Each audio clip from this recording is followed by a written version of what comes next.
Jake Morrison sat in the quiet communications room on Luna Station. The blue glow from his monitors lit up his tired face. He had been listening to space signals for 12 hours straight. Most of the time, he heard nothing but static and the core, usual chatter from human ships. But tonight was different. A strange sound came through his headphones. It was not like anything he had heard before.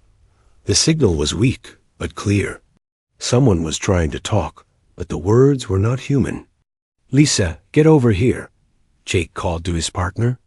Lisa Parker was eating a sandwich at her desk. She quickly walked over and put on her own headphones. "What is it?" she asked. "Listen to this," Jake said. He played the signal again. The sound was like music mixed with static. There were patterns in it, like a language. But it was nothing like English, Chinese, or any other human language. "This is not from any human ship," Lisa said. Her eyes were wide with excitement. "This is alien." Jake felt his heart beating fast. For years, humans had wondered if they were alone in space. Now they had their answer. "We need to tell Admiral Campbell right away," Jake said. Within 10 minutes, Admiral Roy Campbell was in the communications room. He was a big man with gray hair and serious eyes. Behind him came Captain Ben Hayes and Colonel Amy Foster. The small room suddenly felt very crowded. "Play it again," the Admiral said. Jake played the alien signal. Everyone listened carefully. The strange sounds filled the room. "Can you decode it?" Admiral Campbell asked Lisa. "I can try," she said. "Give me some time." Lisa worked for 3 hours. She used every computer program they had. She looked for patterns and tried to match the sounds to known languages. Finally, she found something. "I think I have it," she said. "The signal is repeating the same message over and over." She typed on her keyboard. Words appeared on the main screen. "Help us. We are dying. The Korthic Empire attacks our worlds. Many are dead. We know of the Deathworlders from Sol. You are strong. You can fight what we cannot. Please help the Zephyrian Republic. We offer all our knowledge and trade for your help. Please respond. Time is short." The room was silent. Everyone stared at the screen. "Deathworlders?" Captain Hayes asked. "That must be us," Colonel Foster said. "They think Earth is a death world." Admiral Campbell rubbed his chin. "Why would they think that?" "Maybe because it is," Jake said quietly. "Think about it. Our planet has storms that can destroy cities. We have earthquakes, volcanoes, and deadly animals everywhere. Most worlds might be much safer. And we survived all of that," Lisa added. "We became strong because our world tried to kill us every day." Admiral Campbell walked to the window. He looked out at the stars. "If this is real, we are not alone anymore. But these aliens are asking us to fight a war. What do we know about fighting in space?" Colonel Foster asked. "We have ships and weapons, but we have never fought aliens before." Captain Hayes stepped forward. "We know how to fight. Humans have been fighting each other for thousands of years. We know strategy and tactics better than any species that lived on an easy world." "But is it our fight?" Colonel Foster asked. "These Zephyrians are not human. If they are telling the truth about this Korthic Empire, it might become our fight." "Anyway," Admiral Campbell said, "if the Korthic are conquering everyone, they will come for us eventually." Jake looked at the alien message again. "Admiral, there is something else. The signal is very weak. It took a lot of power to send this message so far. They must be desperate." "How long to prepare a response?" the Admiral asked Lisa. "I can send a message back in the same format. Maybe 30 minutes. Admiral Campbell thought for a long time. Everyone waited. Finally, he spoke. "Send this message. We received your signal. Humans will help. We are coming. How long can you hold?" Lisa typed the message and converted it to alien format. She sent it into space toward where the original signal came from. They waited. 20 minutes later, a new signal arrived. Thank you, Deathworlders. Korthic fleet will reach our homeworld in 14 Earth days. We will try to hold. Please hurry. We are sending star maps and enemy fleet information. Data began flooding their computers. Star charts, ship designs, and battle reports filled their screens. The information was incredible. The aliens had technology that was far beyond human science. But the military reports were scary. The Korthic Empire had thousands of ships. They had conquered dozens of worlds. Their fleet was massive and powerful. Look at these numbers, Captain Hayes said. They have more ships than our entire navy. Numbers are not everything, Admiral Campbell said. David beat Goliath with a stone and a sling. This is not a story, Admiral, Colonel Foster said. This is real war against an enemy we know nothing about. Then we better learn fast, the Admiral said. Captain Hayes, how long to mobilize the fleet? Every ship we have? Maybe a week if we push hard. Do it. Colonel Foster, I want every military leader on Luna Station in 6 hours. We are going to war. Jake watched as the officers left to prepare. He looked at Lisa, who was still studying the alien data. Are we really going to fight aliens? He asked. Looks like it, she said. The message says they call us Deathworlders. Maybe they are right. Maybe growing up on Earth made us different. Jake thought about his home planet. The hurricanes, the earthquakes, the deadly heat and cold. Humans had learned to survive all of that. They had become tough and smart and dangerous. Maybe the aliens were right. Maybe humans were Deathworlders. And maybe that was exactly what this war needed. Admiral Campbell stood in the main war room on Luna Station. The room was full of human military leaders from all over the solar system. Everyone looked serious. They all knew why they were here. Operation Thunderstrike begins now, the Admiral said. We have 13 days to get our fleet to alien space and ready for the biggest fight in human history. Captain Dan Kelly raised his hand. Sir, how many ships are we talking about? Every combat ship we have. Every battleship, cruiser, destroyer, and fighter. Even the old ships in storage. We are betting everything on this mission. Commander Sarah Davis looked at the alien star charts on the big screen. Admiral, we know nothing about fighting aliens. Their technology is different. Their tactics are different. How do we prepare for something we have never seen? We learn fast, Admiral Campbell said. Davis, you are now in charge of alien warfare training. You have 6 days to teach our people everything we know about the enemy. Sarah felt the weight of responsibility. Yes, sir. I will need all the alien data we received. You have it. Tech Sergeant Mike Turner will help you understand their weapons and ships. Mike Turner was a thin man with quick hands and a sharp mind. He had been building and fixing human weapons for 20 years. Admiral, I have been studying their technology reports. The Korthic use energy weapons that are more powerful than ours. But they are also heavier and slower to fire. What does that mean for us? Captain Kelly asked. It means we need to be fast. Hit them before they can hit us. Our weapons are weaker, but we can fire them faster and move quicker. Dr. Rachel Ward stood up. She was the head medical officer for the fleet. What about treating wounded aliens? The Zephyrians might have survivors who need help. I do not know how to treat alien bodies. The Zephyrians sent medical data about their people, Admiral Campbell said. Study it. We might need to save them as well as fight for them. Major Chris Lewis had been quiet during the meeting. He was the intelligence officer who studied enemy tactics. Admiral, I have been reading the Korthic battle reports. They always use the same strategy. They bring overwhelming numbers and attack directly. They expect enemies to surrender when they see how many ships the Korthic have. Have they ever lost a battle? Captain Kelly asked. Not according to these reports. They have conquered 47 worlds in the last 50 years. They always win through superior numbers. Then they have never fought humans before, Admiral Campbell said. Colonel Emma Wright, what do you think? Emma Wright was Captain Kelly's second in command. She was known for thinking about problems in new ways.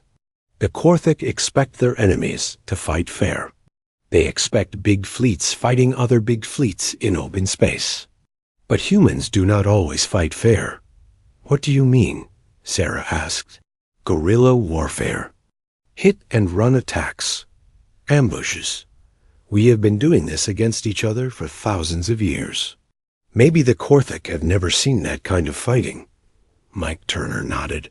Their ships are big and powerful, but slow. Perfect targets for fast attacks. Admiral Campbell smiled for the first time in days. Now you are thinking like humans. The Korthik may have bigger ships, but we have something they do not have. What is that? Dr. Ward asked. We grew up on a world that tried to kill us every day. We learned to be clever, fast, and mean. We learned that sometimes the only way to win is to fight dirty. Captain Kelly looked at the fleet reports on his tablet. Admiral, even if we use guerrilla tactics, we are still heavily outnumbered. The aliens say the Korthik have over 300 ships coming to attack the Zephyrian home world. How many ships do we have? Emma asked. 43 combat ships, plus support vessels and fighters. The room was quiet. Everyone was thinking about those numbers. 300 against 43.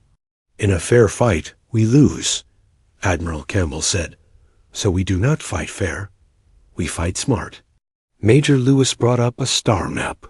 The Zephyrian system has asteroid fields and gas clouds. Lots of places to hide and set up ambushes. Good, Captain Kelly said. We split our fleet into small groups. Each group hits the enemy from a different direction and then disappears. Sarah looked worried. But if we split up, each group will be even more outnumbered. That is the point, Emma said. They cannot use all 300 ships against one small group. And while they are chasing one group, the other groups can attack from behind. Mike Turner was getting excited. We can use the asteroids as cover. Hide behind them, and then pop out to attack. The Korthik ships are too big to follow us into the asteroid fields. What about communication? Dr. Ward asked. How do we coordinate attacks if we are spread out? We use tight beam communications, Major Lewis said. The Korthik will not be able to detect them easily. Admiral Campbell looked around the room. This is dangerous. We are taking our entire fleet far from Earth. If we lose, humanity will be defenseless. Captain Kelly stood up. Admiral, if we do not fight, the Korthik will eventually come for us anyway. The aliens called us Deathworlders. Maybe it is time to show the galaxy what that means. The other officers nodded. They understood. This was not just about helping aliens. This was about protecting humanity. All right, Admiral Campbell said. Operation Thunderstrike is approved. Captain Kelly, you have command of the fleet. Get every ship ready for deep space combat. Commander Davis, start training programs immediately. Major Lewis, I want detailed intelligence on every Korthik ship type. What about supplies? Emma asked. We will be fighting far from any human base. Pack everything we can carry, the Admiral said. Food, fuel, ammunition, medical supplies. We might be out there for months. Mike Turner raised his hand. Admiral, what if we capture some Korthik technology? Their energy weapons might be useful. Good thinking. Study any alien technology you can get your hands on. We need every advantage we can find. The meeting broke up. Officers hurried to their ships and stations. The solar system became busy with activity. Ships that had been in storage were quickly repaired and loaded with supplies. Crews that had been on leave were called back to duty. Sarah Davis worked 18 hours a day, creating training programs. She used the alien data to build simulations of Korthic ships and weapons. Human crews practiced fighting enemies they had never seen before. Mike Turner and his engineers studied alien technology. They learned how Korthak weapons worked and how to defend against them. They also began designing new human weapons based on alien ideas. Dr. Ward prepared medical bays for treating alien patients. She practiced surgery on computer simulations of Zephyrian bodies. She hoped she would never need to use this knowledge, but she prepared anyway. Major Lewis created detailed files on every Korthic ship and weapon. He studied their battle tactics and looked for weaknesses. He found that the Korthic always attacked in formation. They never expected enemies to break apart and attack from multiple directions. Captain Kelly inspected every ship in the fleet. He made sure they were ready for the long journey to alien space. He also talked to every ship captain about the mission. They all understood the risks, but they were ready to fight. On the last day before departure, Admiral Campbell spoke to the entire fleet over the communication system. Tomorrow, we leave human space to fight an enemy we have never seen before. We go to help aliens who call us Deathworlders. Maybe they are right. Maybe growing up on Earth made us different from other species. Maybe it made us stronger and more dangerous. Tomorrow, we find out. Good luck to all of you. The fleet prepared to leave the solar system. 43 combat ships and their support vessels. Nearly 10,000 human crew members. All heading toward a battle that would decide the fate of two civilizations. Jake Morrison watched the fleet depart from Luna Station. Lisa Parker stood beside him. They had started this by receiving an alien message. Now they were watching humanity go to war among the stars. Think they will win? Lisa asked. They are humans, Jake said. They will find a way. Captain Dan Kelly stood on the bridge of his flagship, the UNS Liberty. Through the large window, he could see the Zephyrian home world. The planet was beautiful, with blue oceans and white clouds, but something was very wrong. Captain, I am detecting massive energy signatures in orbit, said Commander Nathan Brooks, his tactical officer. The Korthic fleet is already here. Kelly felt his stomach drop. They were supposed to arrive before the enemy. How many ships? Nathan checked his readings again. Over 300 vessels, sir. Just like the intelligence report said. Maybe. More. Where is our scout ship? The UN's Falcon should be approaching the outer system now. Captain Hayes is commanding the reconnaissance mission. Captain Ben Hayes piloted his small ship carefully through the asteroid field at the edge of the system. His crew was silent as they watched their sensors. What they saw made them afraid. Dear God, whispered Lieutenant Steve Collins, the ships. Sensor operator, look at the size of those ships. The Korthic dreadnoughts were enormous. Each one was as big as a human city. They had thick armor and hundreds of weapon ports. Smaller ships flew around them like insects around giants. Count them, Hayes ordered. Steve worked at his console.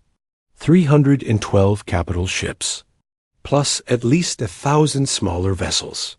Captain, they have more firepower than our entire fleet times 10. Hayes watched the enemy ships bombard the planet below. Bright flashes lit up the surface as Korthic weapons struck cities and military bases. Millions of innocent aliens were dying while he watched. Any sign of Zephyrian resistance? Hayes asked. Some small ships are still fighting, but they are being destroyed quickly. The Zephyrians never had a chance against this many enemies. Hayes opened a communication channel to the main fleet. Captain Kelly, this is Reconnaissance Team Alpha. The situation is worse than we expected. Back on the Liberty, Kelly listened to Hayes's report. The numbers were frightening. How could 43 human ships fight over 300 Korthic vessels? Captain, Commander Brooks said quietly, maybe we should retreat. Come back with reinforcements. Kelly shook his head. There are no reinforcements. This is every combat. Ship humanity has. If we retreat, the Zephyrians die. And then the Korthik will come for Earth. But sir, the odds are impossible. Kelly smiled grimly. Nathan, do you know what the odds were at the Battle of Thermopylae? 300 Spartans against hundreds of thousands of Persians. The Spartans knew they would die, but they fought. Anyway, the Spartans lost, sir. But they bought time for Greece to prepare. They showed that the Persian army could be hurt. Maybe that is what we need to do here. Emma Wright joined the conversation. Captain, we cannot fight them directly. But we do not have to. We can hit them where they are weak. Kelly looked at the tactical display.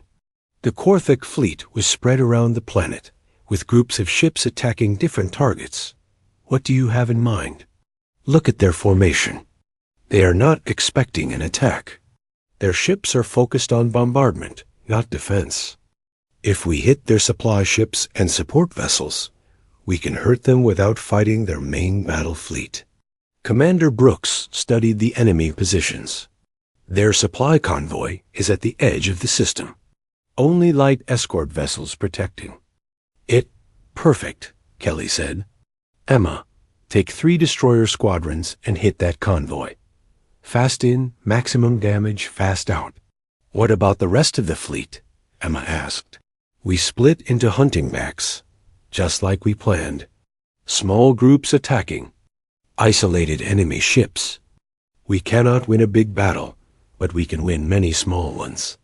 Kelly opened the fleet communication channel. All ships. This is Admiral Kelly. Yes, you heard right.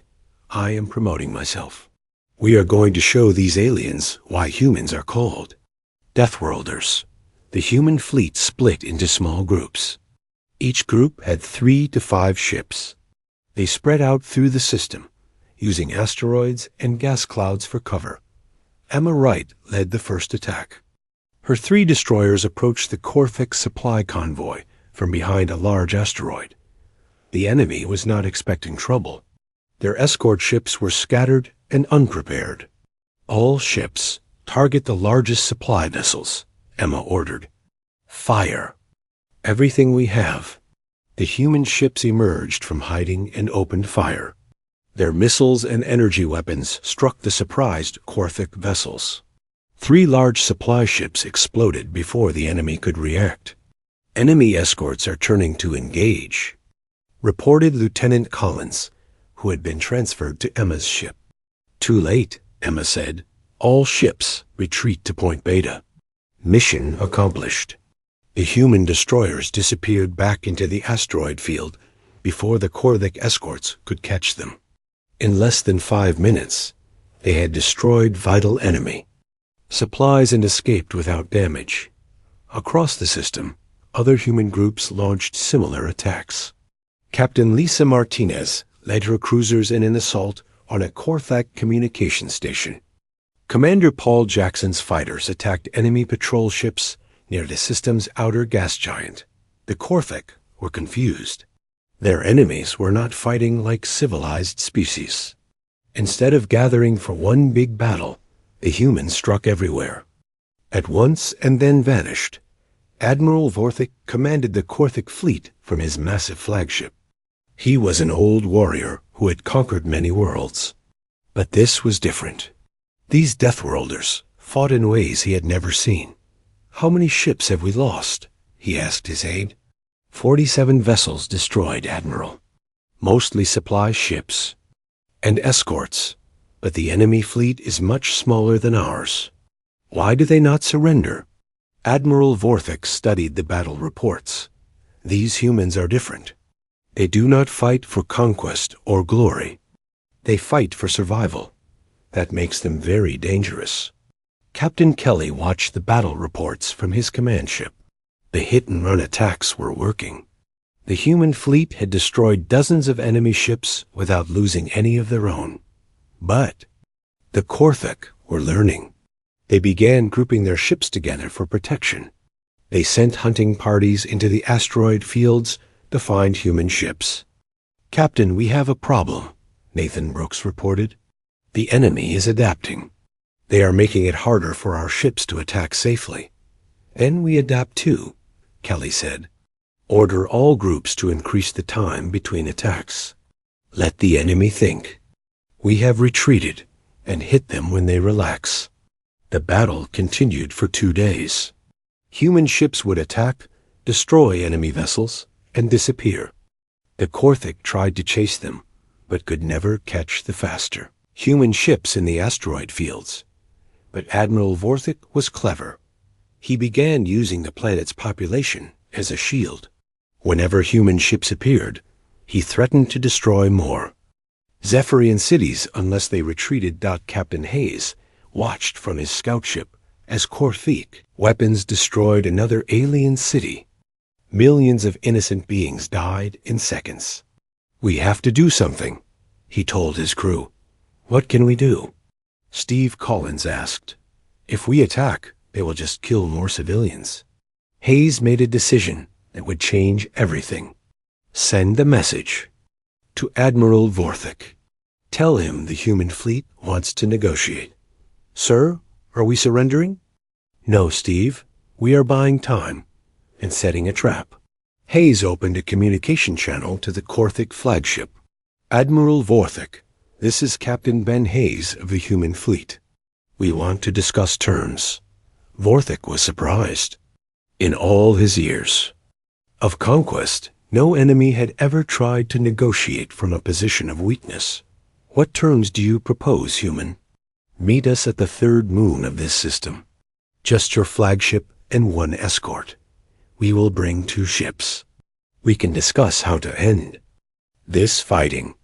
Vorthik thought about it. The humans had been like ghosts, attacking and disappearing. If he could capture their leaders, the rest would surrender. Very well. In 6 hours, Hayes closed the communication. Steve, send a coded message to Captain Kelly. Tell him operation. Mousetrap is ready. On the Liberty, Kelly received Hayes's message and smiled. Ben Hayes was one of the smartest officers in the human fleet. If he had a plan, Kelly would trust it. All ships, Kelly broadcast on the coded channel, prepare for Operation Mousetrap. This is our chance to hurt the enemy badly. The stage was set for the most dangerous part of the battle. Captain Hayes was about to meet the enemy face to face. But this was not going to be a normal negotiation. The humans were about to show the Korthik Empire what happened when you threatened Deathworlders. Friends. Captain Ben Hayes flew his ship toward the meeting point at the third moon. Behind him followed 1 human escort vessel. On his screens, he could see 2 massive Korthik ships approaching from the other direction. Captain, are you sure about this? Steve Collins asked nervously. Those ships could destroy us in seconds. That is what they think, Hayes replied. But we are not here to fight them directly. We are here to be the bait. The 4 ships met in the empty space near the moon. Admiral Vorthik's flagship was enormous, covered in weapons and armor. Next to it, the human ships looked like insects. Admiral Vorthik, Hayes said over the communication channel, thank you for meeting with us. I am curious about your species. Vorthik replied. His voice was deep and threatening. You fight like no enemy I have encountered, but you are still greatly outnumbered. Why do you not surrender? Because we are human, Hayes said simply. We do not give up when others need our help, even when you face certain death, especially then. Admiral Vorthik was quiet for a moment. In his long career, he had conquered many species.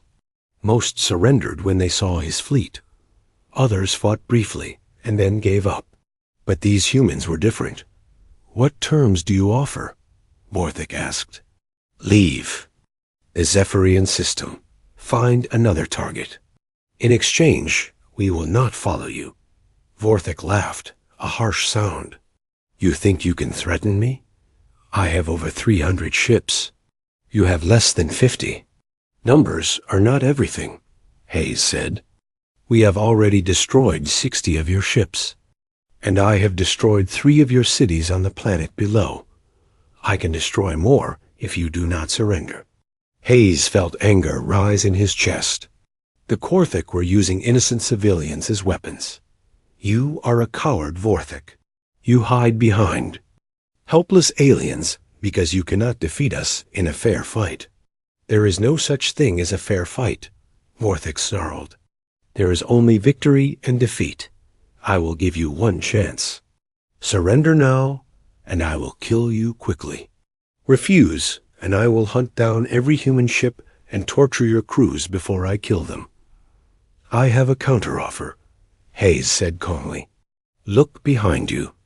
Admiral Vorthik quickly checked his sensors. His blood ran cold.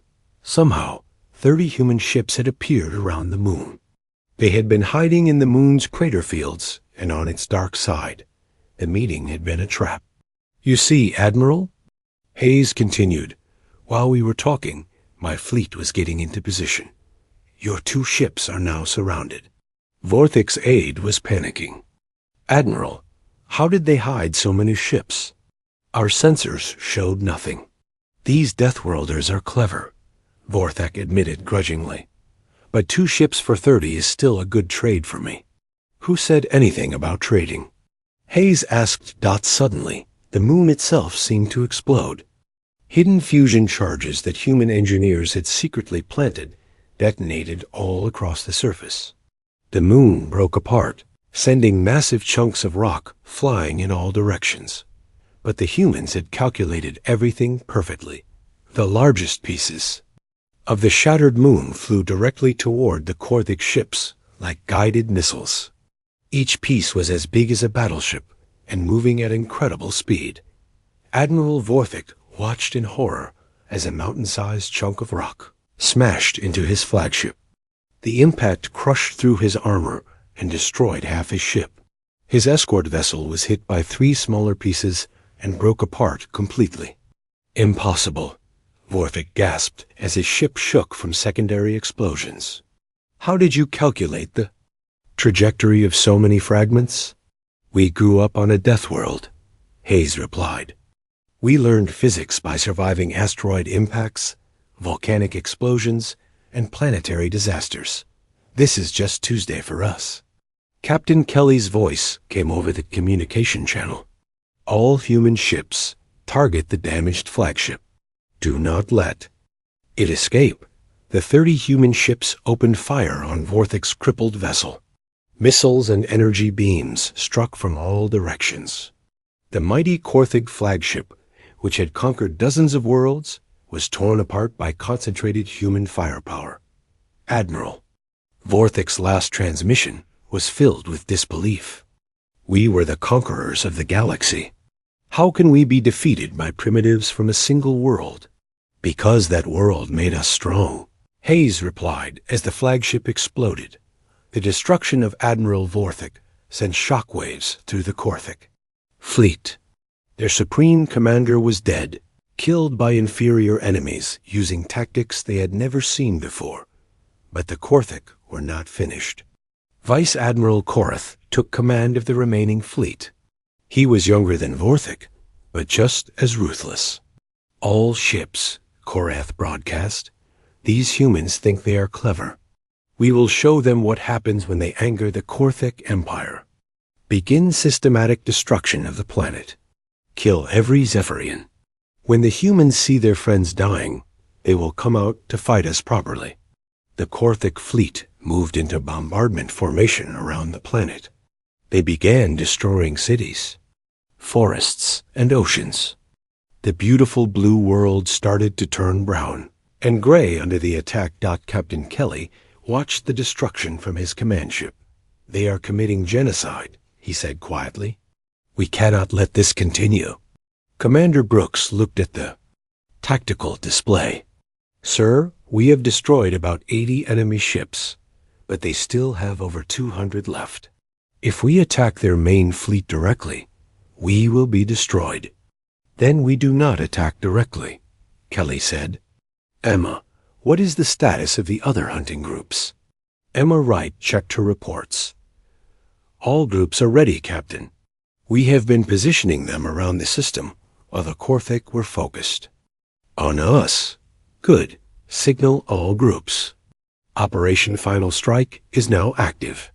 Across the star system, human ships received the signal. They had been waiting in hiding for this moment.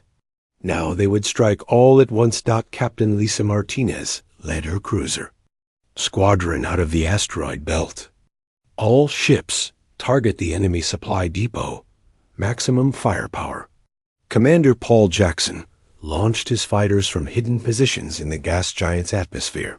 Fighter squadrons Alpha through Delta attack the enemy repair ships. Captain Steve Collins, now commanding his own destroyer, emerged from behind a small moon. Destroyers engage enemy communications vessels. All across the system, human ships struck simultaneously. They hit supply ships, repair vessels, communication arrays, and fuel depots. Everything the Korthik fleet needed to operate was under attack at the same time. Vice Admiral Korath tried to respond, but his communications were jammed. His supply ships were exploding. His repair facilities were destroyed. His perfectly organized fleet was falling apart. How many attack groups are there? He demanded. At least 20 separate strikes, Admiral. They are hitting us everywhere at once. Recall all ships to defensive formation around the planet, but it was too late. The human attacks had been too well coordinated. Critical Korthik support vessels were already destroyed or damaged. The mighty invasion fleet was starting to collapse. Captain Kelly watched the results of the coordinated attack. Status report, he ordered. Enemy has lost approximately 120 vessels, Brooks reported. Their logistics network is severely damaged. What about our losses? 12 ships damaged, 3 destroyed. We lost the destroyer Uns. Defiance in the attack on their main supply base. Kelly felt sadness for the lost crew, but also pride. They had died protecting innocent aliens from genocide. Mark their sacrifice in the log. They died as heroes. But the battle was not over. Vice Admiral Korath still had over 100 ships left. They were now grouped tightly around the planet, using the Zephyrian population as human shields. Admiral Kelly came a transmission from the enemy fleet. I am Vice Admiral Korath. You have fought well for primitives. But now you face a choice. Surrender or watch as we destroy every living thing on this planet. Kelly looked at the planet below. Even from space, he could see the destruction. Entire continents were burning. The oceans were boiling. Millions of innocent beings were already dead. What do you think, Emma? Kelly asked his second-in-command. Emma studied the tactical display. They have us trapped, Captain. If we attack, they will destroy the planet out of spite. If we retreat, they will destroy it anyway. Then we need a third option. Kelly opened a channel to the entire human fleet. All ships. This is Admiral Kelly. The enemy thinks they have us beaten. They think we will choose between saving ourselves and saving the Zephyrians. But they do not understand humans. We do not abandon our friends, and we do not let bullies win. Prepare for Operation Solar Strike. Commander Brooks looked confused. Sir, we never planned an Operation Solar Strike. Kelly smiled grimly. We are planning it now, and it is going to be spectacular. Captain Kelly looked at the burning planet below. The Korthik fleet surrounded it like a wall of death, using the dying Zephyrians as shields. But Kelly had an idea that was so dangerous, so impossible, that only humans from a death world would even consider it. Emma, remember what we learned about the star system from the Zephyrian data? Kelly asked. Emma Wright checked her computer. The star is unstable. It has massive magnetic storms every few years. The aliens have to hide their ships when it happens. And when is the next storm due? Not for 18 months, Captain. Kelly smiled. What if we do not wait 18 months? Emma stared at him. Captain, you cannot be serious. No one can control the star. No one has ever tried with human technology, Kelly replied. Mike Turner, are you listening to this conversation? Tech Sergeant Mike Turner's voice came over the communication system from the engineering ship. Yes, sir. And I think I know what you are planning. It is completely insane. Can we do it? Mike was quiet for a long moment. Maybe. We have fusion charges left over from the moon operation. If we could get them close enough to the star and detonate them at the right magnetic field lines, it might trigger an artificial solar storm, Emma finished. But Captain, that could destroy everything in the system, including us. Not if we position ourselves correctly, Kelly said. The Korthik are clustered around the planet. We spread our ships out and use the outer planets as shields. Commander Brooks was studying the star charts. Sir, even if this works, how do we aim the solar storm at the enemy fleet? We use the asteroid field, Kelly explained. We destroy specific asteroids to create a debris cloud that will guide the solar plasma toward the planet. Mike Turner's excited voice came through the speakers. Captain, this might actually work. The asteroids contain iron and nickel. If we vaporize them at the right moment, they will create a magnetic tunnel that channels the solar storm. How long do we have? Kelly asked. The Korthik are still bombarding the planet, Emma reported. They think they have won. They are not paying attention to our movements. Good. All ships, begin Operation Solar Strike. Move to designated positions immediately. This is going to be the most dangerous thing humans have ever attempted. Across the star system, human ships began moving to new positions. Captain Lisa Martinez led her cruisers toward the outer gas giant. Commander Paul Jackson positioned his fighters behind the largest asteroid clusters. Captain Steve Collins took his destroyers to the far side of the system. Mike Turner and his engineering teams worked frantically to modify the remaining fusion charges. They needed the explosives to trigger magnetic disruptions in the star's corona. How many charges do we have? Kelly asked. 37 fusion bombs, Mike reported. I am programming them to detonate in sequence, creating a cascading magnetic field collapse. Vice Admiral Korath watched the human ships scatter. Are they retreating? He asked his aide. It appears so, Admiral. Their ships are moving away from the planet. Good. Let them run. We will finish destroying this world, and then hunt them down one by one. But Captain Hayes, flying his reconnaissance ship near the star, was not retreating. He was leading the most dangerous mission of his career. Steve, are you sure about the calculations? Hayes asked his navigator. Steve Collins checked the numbers again. The fusion charges need to be placed exactly at the star's magnetic pole. We have to get within 1 million kilometers of the surface. That is close enough to melt our ship. I know, Captain. Our shields will hold for maybe 10 minutes at that distance. Hayes piloted his ship toward the burning star.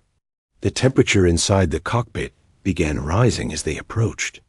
Warning alarms screamed as the radiation levels climbed higher and higher. Deploying charges now, Steve announced. One by one, the fusion bombs were launched toward the star's surface. Each one was programmed to detonate at a specific magnetic field line.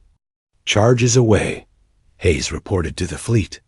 We are getting out of here before we become toast. The small reconnaissance ship turned away from the star and flew as fast as possible toward safety. Behind them, 37 fusion bombs dove into the star's corona. All ships, prepare for solar event, Kelly broadcast. Take cover behind planetary bodies. Close all viewports. This is going to be bright. The fusion charges detonated in perfect sequence. Each explosion disrupted the star's magnetic field at a critical point. The disruptions cascaded through the star's corona like falling dominoes. And then the star exploded. Not a supernova that would destroy the entire system, but a massive solar flare unlike anything ever seen before. A wall of superheated plasma erupted from the star's surface and rushed outward at incredible speed. But the humans had prepared for this. Captain Martinez had positioned her ships to destroy key asteroids at the exact moment the solar storm began. The vaporized metal from the asteroids created a magnetic funnel that guided the plasma directly toward the planet where the Korthik fleet waited. Vice Admiral Korath saw the wall of fire approaching his fleet. All ships, emergency jump to hyperspace, he ordered frantically. But it was too late. The solar storm struck the Korthik fleet with the power of a dozen suns. The massive alien ships, which had seemed invincible, were instantly vaporized by temperatures in millions of degrees. Over 200 Korthik vessels simply ceased to exist in the space of 30 seconds. A few ships at the edge of the fleet managed to escape into hyperspace, but the main force was completely destroyed. The mighty Korthik invasion fleet was gone. The human ships, safely hidden behind planets and large asteroids, watched the incredible display of power. They had turned the star into a weapon and used it to destroy an entire enemy fleet. "Status report," Kelly ordered as the solar storm finally passed. "All human ships accounted for," Emma reported. "Minor radiation damage to several vessels, but no casualties." "What about the Korthik?" Commander Brooks checked his sensors. "I am detecting maybe 15 enemy ships that escaped. The rest are gone, sir." Completely vaporized, Kelly felt relief wash over him. They had won an impossible victory against overwhelming odds. But the cost had been enormous. What about the planet? He asked quietly. Dr. Rachel Ward, who had been monitoring the Zephyrian world, spoke sadly. The solar storm caused massive damage to the planet's surface. Most of the cities were already destroyed by the bombardment. "I am detecting some life signs in underground shelters, but how many survivors? Maybe 50,000 Zephyrians out of a population of several billion." The bridge was silent. They had saved the Zephyrian species from extinction, but barely. An entire civilization had been nearly wiped out. "Sir," came a weak transmission from the planet's surface. "This is Zephyrian Emergency Coordinator Zintal. Are you the humans from Sol?" "Yes," Kelly replied. "We received your distress call. I am sorry we could not save more of your people." "You saved us from complete genocide," Zintal said. "The Korthik would have killed every one of us. Because of your sacrifice, our species will survive. How can we ever repay you?" "Help us understand the galaxy," Kelly said. "Teach us about the other species out here. Help us prepare for when the Korthik return." "They will return," Zintal warned. "The ships that escaped will report what happened here. The Korthik High Command will want revenge against the Deathworlders who destroyed their fleet." "Let them come," Kelly said firmly. "We will be ready." One of the escaped Korthik ships was already sending a message across the galaxy. The transmission reached the Korthik homeworld days later. "High Command," the message began. "The invasion fleet has been destroyed. The humans. They fight like the universe itself is trying to kill them, because it has, and it made them stronger. They turned a star into a weapon. They used the system itself against us. Avoid human space at all costs. They are not like other species. They are Deathworlders in the truest sense." The message caused panic in the Korthik Empire.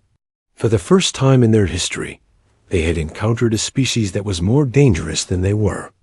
Back in the Zephyrian system, the human fleet began rescue operations. Dr. Ward and her medical teams worked around the clock to save injured Zephyrian survivors. Mike Turner and his engineers helped repair underground shelters and restore life support systems. Captain Hayes was promoted to Admiral for his courage in the solar mission. Captain Kelly received command of the entire human fleet with orders to establish permanent bases in allied alien space. But the most important change was in how the galaxy viewed humanity. Word of the battle spread quickly through alien communication networks. The species that had seemed like newcomers were suddenly recognized as the most dangerous military force in known space. The Zephyrian Republic became humanity's first alien ally. Other species began sending diplomatic messages to Earth, some offering friendship and others begging for protection from the Korthic. 6 months later, Jake Morrison sat in his communication station on Luna Station.